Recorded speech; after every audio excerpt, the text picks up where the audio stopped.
அதிமுகவினுடைய பொதுச் செயலாளர் வி.கே. சசிகலா தமிழக முதலமைச்சராக எம்எல்ஏக்களால் தேர்வு செய்யப்பட்டிருக்கிறார். அது குறித்த பல தகவல்களுக்காக நம்முடைய பொறுப்பாசிரியர் அரவிந்தாட்சன் பேசலாம். அரவிந்தாட்சன் வணக்கம். சற்று முன்பு பேசியது போலவே தமிழக முதலமைச்சராக நீங்கள் தான் வர வேண்டும் என்று அந்த எம்எல்ஏக்களுடைய கூட்டத்திலே முன்மொழியப்பட்டிருக்கிறார் சசிகலா.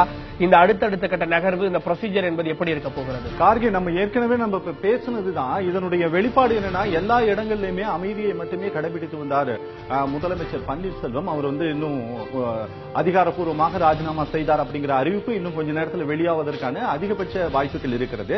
அது முறைப்படி ஆளுநர்கிட்ட சமர்ப்பிக்கப்படணும். இப்ப நம்ம என்னன்னா, இந்த விஷயங்கள் என்னன்னா, கடந்த 31ஆம் தேதி எங்களால உங்களுக்கு ஆபத்து கிடையாது, உங்களுடைய பதவிக்கு உங்களை சுத்தி இருக்கிறவங்களால தான் ஆபத்து அப்படிங்கிற மாதிரியான சில வார்த்தைகளை பதிவு செஞ்சு நாங்க எப்பவுமே உங்க கூட துணையா இருப்போம் சொல்லிட்டு துரைமுருகன், சட்டமன்ற உறுப்பினர் துரைமுருகன் அவையில் பேசும்போது பாத்தீங்கன்னா எல்லாருமே அமைதியை கடைபிடித்தார்கள். அதாவது மெஜாரிட்டியான ஒரு சட்டமன்ற உறுப்பினர்கள் இருந்தபோது ஏன் யாருமே அதுக்கு அதிருப்தி தெரிவிக்கல, அதற்கு எதிர்ப்பு தெரிவிக்கல. அதாவது அமைச்சர்கள் யாராவது பேசினா முதலமைச்சர் சங்கடப்படுவாரோ அப்படின்னு சொல்லிட்டு அமைச்சர்கள் அமைதியா இருந்துட்டாங்க. நாம என்ன பேசுறது அப்படின்னு தெரியாத ஒரு நிலையில அதுக்கு அந்த நேரத்தில் அமைதியை கடைபிடித்தார் முதலமைச்சர் பன்னீர்செல்வம். இந்த விஷயங்கள் எல்லாம் ஏற்படுத்திய ஒரு அதிருப்தியினுடைய தாக்கம் தான் இன்று கூடிய சட்டமன்ற உறுப்பினர்களுடைய அவசர கூட்டம். இந்த கூட்டத்தில் ஏற்கனவே பல நாட்களாக எதிர்பார்க்கப்பட்டு பேசப்பட்டு பரவலான ஜனங்களால் இவர் முதலமைச்சராக கூடாது அப்படின்னு இப்பவும் எதிர்ப்பு தெரிவிக்கப்பட்டு திமுகவுடைய செயல் தலைவர் அவசரமாக அறிக்கை வெளியிடப்பட்டு இந்த மாதிரியான எல்லா பல பட்டுக்களுக்கு பிறகு சட்டமன்ற உறுப்பினர்கள் ஒருமனதாக கூடி அதிமுகவுடைய பொதுச் செயலாளர் வி.கே. சசிகலாவை சட்டமன்ற குழு தலைவராக தேர்ந்தெடுத்திருக்கிறாங்க. இதை முன்மொழிந்தது யாரு அப்படின்னா முதலமைச்சர் பன்னீர்செல்வம் முன்மொழிந்திருக்கிறார். நம்ம அந்த சில வீடியோ ஒரு முன்மொழிந்த வீடியோவை அதிமுகவுடைய தொலைக்காட்சியாக இருக்கக்கூடிய ஜெயா தொலைக்காட்சியில் நாம பார்க்கும்போது அவர் வழக்கம் போல எப்பவும் போல புன்முறுவலோடு தான் அந்த விஷயத்தை அவர் முன்மொழிந்திருக்கிறார். அனைத்து சட்டமன்ற உறுப்பினர்களும் அதற்கு வழிமொழிந்திருப்பதாக தகவல் வெளியாகி இருக்கிறது. அதிகாரப்பூர்வ ஒரு தகவல். அதுதான் நம்ம ஏற்கனவே சொன்னது போலத்தான் இந்த சட்டமன்ற உறுப்பினர் கூட்டத்தில் நம்ம இதைத்தான் பேச போகிறோம், இந்த முடிவுதான் எடுக்க போகிறது அப்படின்ற எந்த விதமான தகவல்களும் இல்லாமல் தான் அதிமுகவுடைய சட்டமன்ற உறுப்பினர்கள் இந்த கூட்டத்திற்கு வந்தார்கள்.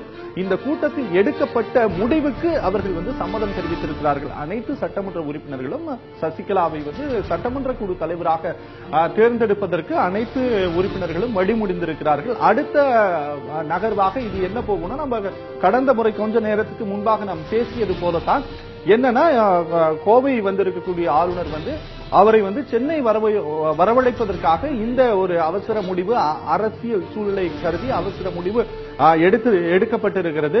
இவர் இங்க ஆளுநர் ஒருவேளை சென்னை இந்த தகவல் அவருக்கு தெரிவிக்கப்பட்டு அவர் சென்னை வருவதற்கான வாய்ப்புகள் இருக்கிறது. முறைப்படி முதலமைச்சராக பொறுப்பேற்பதற்காக ஆளுநர்கிட்ட ஒரு அடுத்த கட்ட நகர்வுகளை நோக்கி திருமதி முதலமைச்சராக பொறுப்பேற்க போகிறேன் அப்படின்ற விஷயங்களை மையப்படுத்தி அவர்கிட்ட வேண்டுகோள் ஆட்சி அமைக்க அவர் உரிமை கோரலாம். உறுப்பினர்களுடைய அந்த கடிதம் இவர் சட்டமன்ற குழு தலைவராக தேர்ந்தெடுக்கப்பட்டதற்கான கடிதம் வழங்கப்பட்ட பிறகு அந்த ஒரு தீர்மானங்கள் கொடுக்கப்பட்ட பிறகு ஆட்சி அமைப்பதற்கு திருமதி சசிகலாவை ஆளுநர் அழைப்பாரு. அதற்கு பிறகு அவர்கள் முதல்வராக பதவியேற்பதற்கான வாய்ப்புகள் ரொம்ப பிரகாசமாக இருக்கிறதுக்காக. அரவிந்த், அதே போல சசிகலா முதலமைச்சர் ஆவதற்கு நாளைய தினமே அவர் முதலமைச்சர் ஆவதாக ஒரு தகவல் இருக்கிறது. ஆனால் ஆளுநரை அழைக்க வேண்டும். ஆளுநர் வேறொரு சில பிளான்ல இருக்காரு. இருந்தாலும் அந்த பிளான்கள் எல்லாம் கொஞ்சம் மாற்றம் செய்ய வேண்டும். எனவே இது தள்ளி போவதற்கான வாய்ப்பு இருக்கிறதா? 9 அல்லது 10ஆம் தேதிக்கு மேலாக தள்ளி போக வாய்ப்பு இருக்கு. இந்த விஷயம் நம்ம எப்படி இந்த விஷயத்தை ஒரு யூகிக்கலாம், ஒரு முன்முடிவுக்கு வரலாம் அப்படின்னு நீங்க பாத்தீங்கன்னா, இவ்வளவு நாள் தள்ளி போட்டு வந்ததே ஒரு தாமதமான முடிவு. அதாவது என்னன்னா, இந்த ஜல்லிக்கட்டு தொடர்பாக இந்த மெரினாவில் நடந்த இந்த ஒரு போராட்டங்கள் எல்லாம் ஒருவேளை நடக்காமல் இருந்திருந்தால் திருமதி சசிகலா இதற்கு முன்பாகவே, அதாவது கடந்த மாதமே ஜனவரி மாதமே அவர் முதல்வராக பொறுப்பேற்றிருப்பதற்கு அதிகப்படியான வாய்ப்புகள் இருந்தது. இதற்கு மேலும் இதை அவர்கள் தள்ளி போடுவார்களா அப்படின்ட்டு எந்த விஷயத்தையும் நம்ம ரொம்ப உறுதியா சொல்ல முடியாது. அநேகமாக நாளையே முதல்வராக பதவியேற்பதற்கான வாய்ப்புகள் கூட இருக்கிறது. இதை ஏன் சொல்றேன் அப்படின்னா, இந்த விஷயத்தை யார் சொல்லியிருந்தார் அப்படின்னா பாஜகவினுடைய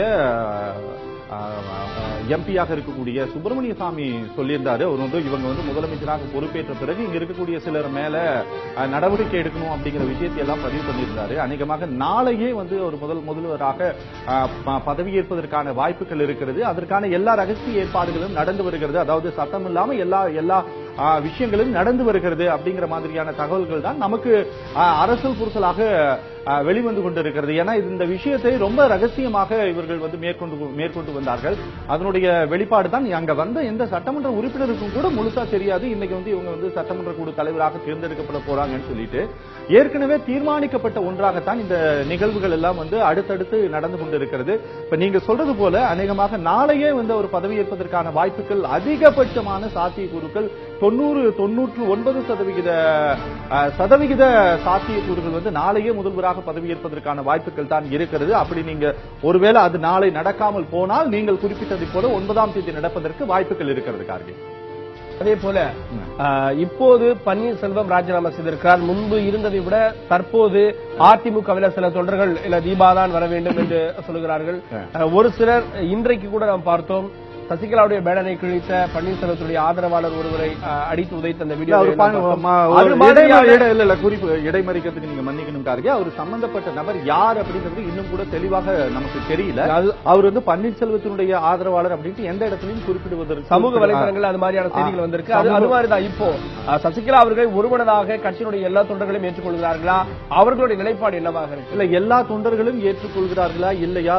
முறைப்படி தொண்டர்களுடைய அனுமதியோடு தான் இவர் வந்து பொதுச் செயலாளர் ஆனாரா இல்லையா அப்படிங்கிற மாதிரியான விஷயங்கள் எல்லாம் வந்து அந்த அவர் வந்து பொதுச் செயலாளராக தேர்ந்தெடுக்கப்பட்டதற்கான அந்த ஆவணங்களை வந்து என்னன்னா அந்த தீர்மான நகல்களை ஆங்கிலத்தில் மொழிபெயர்த்து கொடுக்குமாறு தேர்தல் ஆணையம் கேட்டிருக்கு அப்படிங்கிற விஷயங்கள் எல்லாம் கூட பரவலாக பேசப்பட்டு வந்து கொண்டிருக்கிறது. அந்த விஷயங்களை கட்சி சார்ந்த விஷயங்களை அவங்க எடுத்துக்குவாங்க. நம்ம இந்த ஒரு விஷயத்தை எப்படி எடுத்துக்கலாம்னா இருக்கக்கூடிய நீங்க குறிப்பிட்டது போல இந்த அதிருப்தியில் இருக்கக்கூடிய நபர்கள் ஏற்றுக்கொள்வார்களா அப்படின்ட்டு அதிருப்தியில் இருக்கக்கூடிய நபர்கள் தலைமை மேல அதிருப்தியில் இருக்கிறாங்களா? நம்ம ஏற்கனவே முன்னாடி குறிப்பிட்டதை போலதான் மாவட்ட செயலாளர்கள் மேல இருக்கிறாங்களா அப்படிங்கிற அந்த ஒரு 2 விஷயங்களை மையப்படுத்தி பார்க்கும்போது மாவட்ட அதிகார மையங்கள் மேலதான் அங்க அந்தந்த மாவட்டங்கள் இருக்கக்கூடிய நிர்வாகிகளுக்கு, அதாவது புறக்கணிக்கப்பட்ட நிர்வாகிகளாக மாவட்ட செயலாளர்களால் புறக்கணிக்கப்பட்ட நிர்வாகிகளாக மாவட்ட அமைச்சர்களால் புறக்கணிக்கப்பட்ட நிர்வாகிகளாகத்தான் பலர் இருக்கிறாங்க. அப்படி இருக்கக்கூடிய நபர்கள் தான் தீபாவை போய் சந்தித்து வருகிறார்கள் அப்படிங்கிறது தான் அதிமுகவில் இருக்கக்கூடியவர்கள் பரவலாக பேசப்படக்கூடிய ஒரு விஷயம். இந்த ஒரு விஷயம் என்னன்னா பலரை வந்து திருப்திப்படுத்துவதற்கான அடுத்தடுத்த கட்ட நடவடிக்கைகளை இப்போது பொறுப்பேற்றிருக்கக்கூடிய சட்டமன்ற குழு தலைவராக பொறுப்பேற்றிருக்கக்கூடிய சசிகலா மேற்கொள்வார் அப்படின்ட்டு நம்ம எதிர்பார்க்கலாம். ஏன்னா அந்த ஒரு விஷயத்தை நோக்கி தான் நகர்ந்து கொண்டு போகிறது. இது வந்து கட்சி வந்து உடையக்கூடாது, உடைவதற்கு நாங்க விரும்பல, சசிகலாவை வந்து பொதுச் செயலாளராக நாங்க ஏற்றுக்கொள்கிறோம் அப்படின்னு சொல்லிட்டு எம்ஜிஆருடைய வளர்ப்பு மகள் சுதா வந்து தெரிவித்து போனதில்லை கூட நம்ம இந்த நேரத்தில் நம்ம திரும்பவும் நம்ம ஒரு மறுநினைவூட்டலுக்கு நம்ம சொல்லலாம். இந்த முடிவு அதாவது 24ஆம் தேதி தான் என்னுடைய முடிவை அறிவிப்பேன் அப்படின்னு சொல்லிட்டு தீபா சொல்லிட்டு இருக்காங்க. அதனால எந்த நகர்வை நோக்கி இது போகும் அப்படின்னு நம்மளால எந்த விதமான ஒரு முன்முடிவுக்கும் வர முடியல கார்கே. அதனால அரசியல்ல எது வேணா நடக்கலாம். ஒருவேளை தீபா வந்து கட்சி தொடங்குறேன் அப்படின்னு சொன்ன தீபா அதிமுகவிற்கு வருவதற்கான வாய்ப்புகள் கூட இருக்கிறது. எதையும் வந்து இதுதான் தீர்மானமாக நடக்கும் அப்படின்ட்டு நம்ம எதையும் தெளிவாக சொல்ல முடியாத ஒரு இடத்துல தான் நம்ம இருக்கிறோம் கார்கே. இதற்கு முன்பாக அரவிந்த், எம்ஜிஆர் அவர்களுடைய மறைவுக்கு பின்பாக ஜானகி அவர்களுடைய ஆட்சி 1 மாதம் கூட நீடிக்கவில்லை. அது போன்ற ஒரு சூழலில் இந்த அதிருப்தி எம்எல்ஏக்கள் இருப்பதற்கான வாய்ப்பு, ஒருவேளை அவர்கள் பன்னீர்செல்வத்தை லீட் செய்வதற்கு தலைமையாக அவர் வரலாம் என்ற ஒரு எண்ணத்தில் இருப்பவர்கள் வெளிவருவதற்கான வாய்ப்பு, அது போன்ற விஷயங்கள் ஏதாவது இருக்கிறதா? இல்ல, நீங்க குறிப்பிட்டு கேட்கக்கூடிய இந்த ஒரு விஷயத்தை போல இதுல வந்து தன்னிச்சையாக வெளிவந்து தலைமைக்கு எதிராக இந்த இப்போது இருக்கக்கூடிய 134 சட்டமன்ற உறுப்பினர்கள், இப்போது இருக்கக்கூடிய இந்த ஒரு சட்டமன்ற உறுப்பினர்கள் பேசுவாங்க அப்படிங்கிற ஒரு நம்பிக்கை கண்டிப்பா பத்திரிகை உலகத்துல யாருக்குமே இருக்காது அப்படின்னு நம்ம சொல்லலாம்.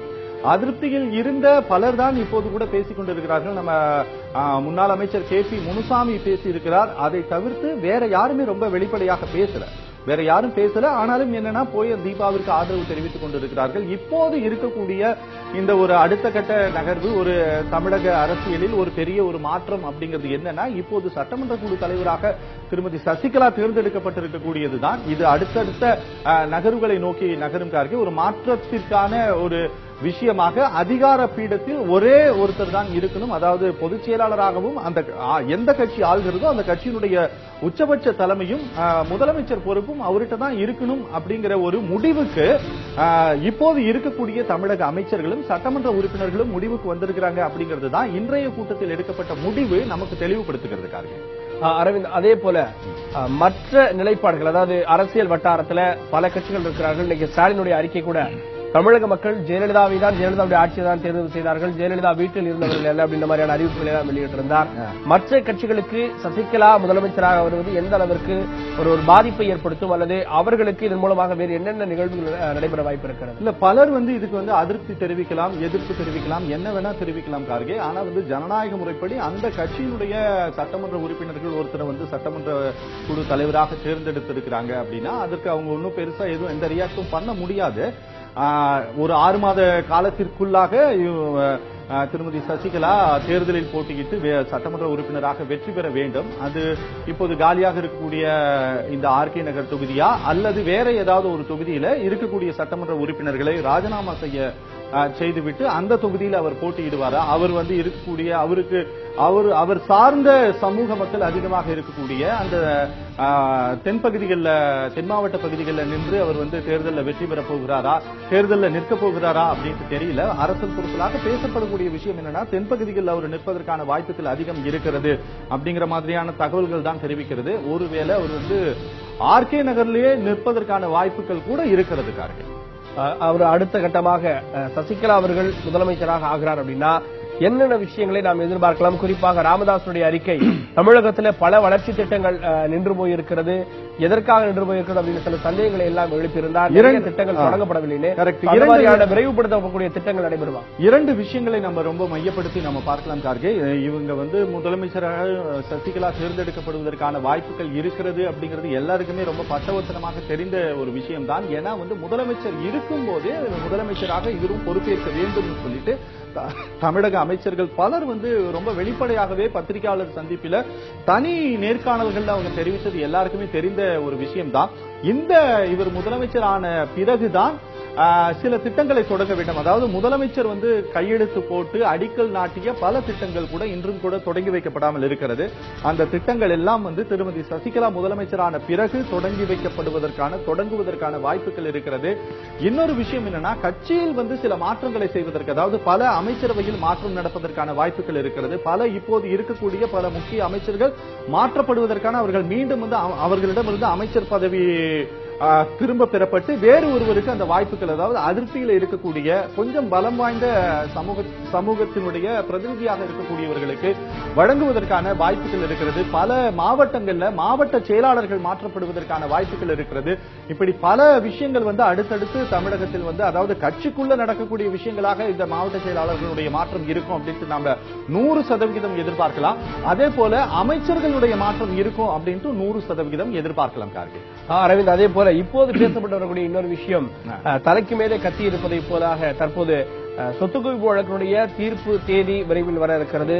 அதுல சசிகலா அவர்களுக்கு எதிராக தீர்ப்பு வருமா என்கின்ற ஒரு கேள்வியும் இருக்கும்போது அவர் இந்த மாதிரி பொறுப்பேற்க கூடாது எனலாம் அரசியல் விமர்சகர்கள் கூறி வருகிறார்கள். இது என்ன விதமான தாக்கத்தை ஏற்படுத்தும்? இல்ல, நீங்க சொல்லக்கூடிய இந்த ஒரு விஷயம், நீங்க சொல்றது தலைக்கு மேல தொங்கிட்டு இருக்கக்கூடிய கத்தி அப்படின்னு சொல்லிட்டு பலர் பேசிக் கொண்டிருக்கிறது, அந்த மாதிரியான விஷயங்கள் எல்லாம் நிஜம்தான். தீர்ப்பு வரும்போது பார்த்துக்கலாம் அப்படிங்கிற மாதிரியான ஒரு முடிவுகளுக்கு அவங்க போயிட்டாங்க அப்படிங்கறதுடைய வெளிப்பாடு தான். என்ன தீர்ப்பு வந்தாலும் சந்திக்கலாம் அப்படிங்கிற ஒரு மனநிலையில் அவங்க இருக்கிறாங்க அப்படிங்கறதுடைய வெளிப்பாடு தான். இப்போது சட்டமன்ற குழு தலைவராக அவர் தேர்ந்தெடுக்கப்பட்டிருக்கிறாரு. நமக்கு ஒருவேளை தீர்ப்பு எதிராக வந்தா நம்ம ஒருவேளை திரும்ப பதவியை ராஜினாமா செய்ய வேண்டி வருமே அப்படிங்கிற மாதிரியான ஒரு யோசனைக்குள்ள அவங்க போயிருந்தாங்க அப்படின்னா கூட சட்டமன்ற குழு தலைவராக தேர்ந்தெடுக்கப்பட்டதை அவங்க புறக்கணிச்சிருக்கலாம், இல்லைன்னா மறுதளிச்சிருக்கலாம். ஆனா அதை அவங்க செய்யல அப்படிங்கறதுனால நாம எப்படி எடுத்துக்கலாம் அப்படின்னா, அது வரும்போது பாத்துக்கலாம் அப்படிங்கிற மாதிரியான ஒரு ஆழமான முடிவுக்குள்ள அவங்க போயிட்டாங்க. அதிமுகவினுடைய தலைமை போயிருச்சு. அவங்க தலைமைக்கு யாரெல்லாம் ஆலோசனை சொல்லிக் கொண்டிருக்கிறார்களோ அவர்கள் எல்லாம் இந்த விஷயத்தை தான் அவருடைய மனதில் ஆழமாக பதிவு வைத்திருக்கிறார்கள் அப்படிங்கிறது தான். இப்போது தேர்ந்தெடுக்கப்பட்டிருக்கக்கூடிய சட்டமன்ற குழு தலைவராக தேர்ந்தெடுக்கப்பட்டதற்கு அவர் சம்மதம் தெரிவித்திருப்பதும் கூட பாத்தீங்கன்னா, சம்மதம் தெரிவித்திருக்கிறார் அப்படின்ட்டு வெளிப்படையா தெரியலனாலும் சம்மதம் தெரிவித்து விட்டார் அப்படிங்கிற முடிவுக்குள்ள நாமளே வந்தெல்லாம் அதை ஏற்றுக்கொண்டிருப்பது பாத்தீங்கன்னா இந்த ஒரு விஷயத்தை தான் காட்டுது. நடப்பது நடக்கட்டும், நம்ம அது நடந்த பிறகு பார்த்துக் கொள்ளலாம் அப்படிங்கிற ஒரு மனநிலைக்குள்ள திருமதி சசிகலா இருக்கிறாங்க அப்படிங்கிறது தான் இப்போது இந்த கூட்டம் வெளிப்படுத்துகிற ஒரு பிரதானமான ஒரு அம்சம் கார்கே. அரவிந்த், அதே போல டிசம்பர் 5ஆம் தேதி முதலமைச்சர் ஜெயலலிதாவுடைய மறைவு அன்று நட்ட நடு இரவிலே அனைவரும் பொறுப்பேற்றார்கள். பன்னீர்செல்வம் முதலமைச்சரானார். ஆனால் அதன் பிறகு சசிகலா இன்றைக்கு முதலமைச்சராகிறார். பொதுவாக முதலமைச்சராகின்ற போது பிற மாநில முதலமைச்சர்களை அழைப்பதும் மத்திய அரசுடைய பிரதிநிதிகளை அழைப்பதும் பிற சிறப்பு விருந்தினர்களை அழைப்பதும் வழக்கம். எனவே நாளைய தினமே பதவியேற்க ஒருவேளை வாய்ப்பு இருந்தது அப்படின்னா இந்த பதவியேற்பு விழா எப்படி நடைபெறப் போகிறது? ஆடம்பரமாக நடைபெறப் போகிறதா, எளிமையாக நடைபெறப் போகிறதா, பேரளவிற்கு நடைபெறப் போகிறதா? ஆடம்பரமாக நடைபெறும் அப்படின்ட்டு நம்ம நம்பவே முடியாது கார்கே. ஆடம்பரமாக நடைபெறுவதற்கான வாய்ப்புகள் மிக மிக குறைவு. ரொம்ப எளிமையாக, ஏன்னா இதற்கான ஏற்பாடுகள் எல்லாம் ரகசியமாக நடந்து வருவதாகத்தான் தெரிகிறது. நீங்க சொல்றத போல ஒருவேளை இன்னைக்கே நடந்தாலும் கூட ஆச்சரியப்படுவதற்கு கிடையாது. நம்ம எந்த விதமான ஒரு தீர்மானத்துக்குள்ளேயும் போக முடியாத ஒரு இக்கத்துல தான் நின்றுட்டு இருக்கணும். ஏன்னா அடுத்தடுத்து என்ன செய்ய போறாங்க அப்படிங்கறத ஒரு யூகித்து வெளிப்படுத்த வேண்டிய ஒரு நிலையில தான் இருக்கிறோம். நீங்க குறிப்பிட்டதை போல இந்த விஷயம் ஆடம்பரமாக நடைபெறுமா அப்படிங்கிறது ஒரு பெரிய சந்தேகம் தான். ஆளுநர் மாளிகையிலே நடப்பதற்கான வாய்ப்புகள் தான் இருக்கிறது. அல்லது ஒருவேளை ஆடம்பரமாக நம்ம சென்னை பல்கலைக்கழகத்தினுடைய அந்த ஒரு கூட்டரங்கில கூட நடப்பதற்கான வாய்ப்புகள் இருக்கிறது. அரவிந்த், அதே போல இன்றைய தினமே நடைபெறுவதற்கான வாய்ப்புகள் கூட இருக்கிறது அப்படின்ற மாதிரி தான் செய்திகள் வருகிறது. ஆனால் ஒரு முதலமைச்சராக சட்டமன்ற எம்எல்ஏக்கள் தேர்வு செய்தவுடன் 2 இடங்களுக்கு அவர்கள் தகவல் சொல்ல வேண்டும். ஒன்று தேர்தல் ஆணையம், மற்றொன்று உள்துறை அமைச்சகம். இந்த இருவருக்கும் தகவல் சொல்லக்கூடிய அந்த நிகழ்வு தொடங்கி இருக்கிறதா? சோ அவர்களுக்கெல்லாம் தகவல் முன்பே போயிருக்குமா? நீங்க கேட்ட இந்த ஒரு விஷயம் ரொம்ப முக்கியமான ஒரு விஷயம். இந்த விஷயம் எல்லாம் ஏற்கனவே பேசப்பட்டு கொண்டிருந்த ஒரு விஷயம் தான். இந்த 2 விஷயங்களுமே ஏற்கனவே இப்ப நீங்க கேட்டதை போல டெல்லிக்கு இந்த விஷயம் கண்டிப்பாக தெரிவிக்கப்பட்டிருக்கும். அவர்கள் சட்டமன்ற உறுப்பினர்கள் முறைப்படி தேர்ந்தெடுக்கும் போது அவங்க ஒரு பெரிய எதிர்ப்பு தெரிவிப்பதற்கு வாய்ப்பு மிக குறைவு அப்படின்ட்டு தான் நம்ம நம்பலாம். ஒருவேளை அவங்க எல்லாருமே பாலிடிக்ஸ் அப்படிங்கறதுனால இந்த பழக்கம் வேற, பாலிடிக்ஸ் வேறன்னு சொல்லுவாங்க. அதனால அவங்க பாரதிய ஜனதா கட்சி இங்க வலு பெற வேண்டும், இங்க ஒரு நல்ல ஒரு நிலைக்கு வர வேண்டும் அப்படின்ட்டு முயற்சி எடுத்துக்கொண்டு இருக்கக்கூடிய கட்சி. அவர்கள் சில அரசியல் விஷயங்கள் எல்லாம் கூட செய்திருப்பாங்க, அவங்க அதிருப்தி தெரிவித்திருக்கலாம். ஆனாலும் முறைப்படியாக எடுக்கப்பட்ட ஒரு முடிவுக்கு ஒரு அரசாங்கம் சம்மதம் தெரிவித்துதான் ஆகணும். ஒரு அமைச்சகம், உள்துறை அமைச்சகமாக இருக்கட்டும், எந்த துறை அமைச்சகமாக இருந்தாலும் சரி, அது சம்மதம் தெரிவித்துதான் ஆகணும். அந்த சம்மதத்தின் அடிப்படையில் தான் இந்த ஒரு முடிவு எடுக்கப்பட்டிருக்கிறார். தற்போது வந்திருக்கக்கூடிய ஒரு அவசர செய்தி, ஓ பன்னீர்செல்வம் அவர்களை துணை முதலமைச்சராக நியமிக்க முடிவு செய்திருக்கிறார் சசிகலா அப்படின்னு ஒரு செய்தி வந்திருக்கிறது. தமிழகத்தில் துணை முதலமைச்சர் பதவி அப்படின்றது ஸ்டாலினுக்காக திமுக ஆட்சி காலத்தில் 2007 உருவாக்கப்பட்டது. அதன் பிறகாக பன்னீர்செல்வத்துக்கு இருக்கக்கூடிய முக்கியத்துவம், அவருக்கு இருக்கக்கூடிய ஒரு நல்ல பெயர், அதனை தக்க வைப்பதற்கு அந்த முடிவை எடுத்திருப்பதற்கு வாய்ப்பு இருக்கிறதா? அரவிந்த், தற்போது ஓ பன்னீர்செல்வம் அவர்களை துணை முதலமைச்சராக நியமிப்பதற்கு சசிகலா முடிவெடுத்திருப்பதாக ஒரு தகவல் இருக்கிறது. ஸ்டாலினுக்கு பிறகாக, அதாவது தமிழகத்தில் துணை முதலமைச்சராக ஸ்டாலின் 2007, 2008 காலங்களில் பதவியேற்றார். அதன் பிறகாக பன்னீர்செல்வத்தை நியமிப்பதற்கு சசிகலா முடிவெடுத்திருப்பதற்கான வாய்ப்புகள் எந்த அளவுக்கு இருக்கு? கார்கே, இந்த ஒரு விஷயத்தை பாத்தீங்கன்னா, இந்த கூட்டம் நடந்து கொண்டிருந்த போது திருமதி சசிகலா இவர் சட்டமன்ற குழு தலைவராக தேர்ந்தெடுக்கப்பட்ட போது அந்த இடத்துல திருமதி சசிகலா கிடையாது. அவங்க இப்போதுதான் தலைமை கழகத்திற்கு, அவங்களுடைய கட்சியினுடைய தலைமை அலுவலகத்திற்கு அவங்க வந்திருக்காங்க. இப்ப நீங்க கேட்டதை போல ஒருவேளை இவங்க துணை முதல்வராக இவர் நியமிக்கப்படுவதற்கு வாய்ப்பு இருக்கா அப்படின்னா, இது ஏற்கனவே பாத்தீங்கன்னா ஒருவேளை நியமிக்கப்படலாமோ அப்படிங்கிற மாதிரியான ஒரு எண்ண ஓட்டத்தில் தான் பலர் இருந்தார்கள். நீங்க சொல்ற இந்த ஒரு விஷயம் நடப்பதற்கும் அதிகப்படியான வாய்ப்புகள் இருக்கிறது. அரசியல் சாசன சட்டப்படி நீங்க பாத்தீங்கன்னா அந்த துணை பிரதமர், துணை முதல்வர் பொறுப்புகள் எல்லாம் கூட கிடையாது. இதற்கு முன்பாக திமுக ஆட்சி காலத்தில் திரு மு.க. ஸ்டாலின் துணை முதல்வராக இருந்தார், உள்ளாட்சித்துறை அமைச்சர் துணை முதலமைச்சராக இருந்தார். அதே போல மாதிரியான ஒரு நிகழ்வு இவர் முதலமைச்சராக இருந்தவர் அப்படிங்கறதுனால ஒரு அதிருப்தி அடையக்கூடாது, யாரையும் சங்கடப்படுத்தக்கூடாது அப்படிங்கிறதுக்கான அந்த ஒரு முடிவு எடுக்கப்பட்டால் கூட ஒரு பெரிய ஆச்சரியத்துக்குள்ள நம்ம போறதுக்கு தேவையில்லை. கார்கே, துணை முதலமைச்சராக கூட திரு பன்னீர்செல்வம் நியமிக்கப்பட வாய்ப்பு இருக்கிறது. அல்லனா இப்ப இருக்கக்கூடிய சபாநாயகர் மாற்றப்பட்டு அவர் சபாநாயகர் பொறுப்பில் அமர வைக்கப்படுவதற்கு கூட வாய்ப்புகள் இருக்கிறது. ஒருவேளை அவருடைய அதிகாரம், அவருக்கான ஆதரவாளர்களுடைய பலத்தை குறைக்கணும் அப்படின்ட்டு இந்த ஒரு கட்சி தலைமை நினைக்குது அப்படின்னா, அவரை சபாநாயகர் பொறுப்புல உட்கார வச்சுட்டாங்கன்னா அவருக்கு கட்சி பொறுப்புலையும் கட்சியிலையும் பெரிய பொறுப்பு எதுவும் கொடுக்க கூடாது. அதனால அந்த ஒரு விஷயம் நடப்பதற்கு கூட வாய்ப்பு இருக்கிறது. நீங்கள் குறிப்பிட்டது போல அவர் துணை முதலமைச்சர் ஆவாரா அப்படிங்கிறது நமக்கு இன்னும் கொஞ்ச நேரம் நம்ம பொறுத்திருந்து பார்த்தால் தெரிஞ்சிருந்தார்கள். அரவிந்த், அதே போல ஒரு முதலமைச்சராக இருக்கக்கூடியவர் ஒரு பொறுப்பை ராஜினாமா செய்தவுடன் அந்த அமைச்சரவையும் செயலிழந்துவிடும். எனவே இப்போதைக்கு ஒரு ராஜினாமா கடிதத்தை பன்னீர்செல்வம் கொடுத்திருப்பதாக தகவல். அதை ஆளுநர் பரிசீலித்தவுடனே அந்த அமைச்சரவையும் செயலிழந்துவிடும். உடனடியாக புதிய அமைச்சரவை புதிய பட்டியலோடு பதவியேற்க இருக்கிறார்களா அல்லது தற்போது இருக்கக்கூடிய அமைச்சர்கள் சசிகலா முன்னிலையில் சசிகலாவை முதலமைச்சராக ஏற்றுக்கொண்டு பதவியேற்க இருக்கிறார்களா? இந்த அமைச்சரவை விரிவாக்கம் அல்லது அமைச்சரவை மாற்றம் எப்போது நடைபெற வாய்ப்பு இருக்கிறது? ஆர்கே, இப்போ முதலமைச்சராக இவர் பொறுப்பேற்கும் போதே பாத்தீங்கன்னா அமைச்சர்களும் பதவியேற்பார்கள். அமைச்சர்கள் இப்போது இருக்கக்கூடிய 32 அமைச்சர்கள் இருக்கிறாங்க. 32 அமைச்சர்கள் இருக்கிறாங்க. அவங்களே பதவி ஏற்பாங்க அப்படின்ட்டு நம்ம நம்பவே வேண்டாம். கண்டிப்பாக அமைச்சர்கள் மாற்றப்படுவதற்கு வாய்ப்பு இருக்கிறது. ஏன்னா இன்னைக்கு இருக்கக்கூடிய பல அமைச்சர்கள்ட்ட 2-3 துறைகள் ஒன்றாக இருக்கிறது. அவங்க கிட்ட இருந்தெல்லாம் அந்த துறை பிரிக்கப்பட்டு வேறவர்களுக்கு அந்த துறை கொடுக்கப்படுவதற்கான வாய்ப்புகள் இருக்கிறது. முக்கியமான பொறுப்பில் இருக்கக்கூடிய அமைச்சர்களுடைய அந்த துறைகள் பறிக்கப்பட்டு வேற ஒருத்தங்களுக்கு கொடுக்கப்படுவதற்கு வாய்ப்புகள் இருக்கிறது. பலர் அதிருப்தியில இருக்கிறாங்க அப்படிங்கறதுடைய வெளிப்பாடாகத்தான் பல குரல்கள் அங்கொன்றும் இங்கொன்றுமாக எழுந்து கொண்டிருக்கிறது. அதனால நீங்க சொல்வதுதான் 100% நடப்பதற்கு வாய்ப்பு இருக்கிறது. அமைச்சர்கள் பதவியேற்பார்கள். அந்த அமைச்சரவையில் பலர் இடம் பெறுவார்கள்.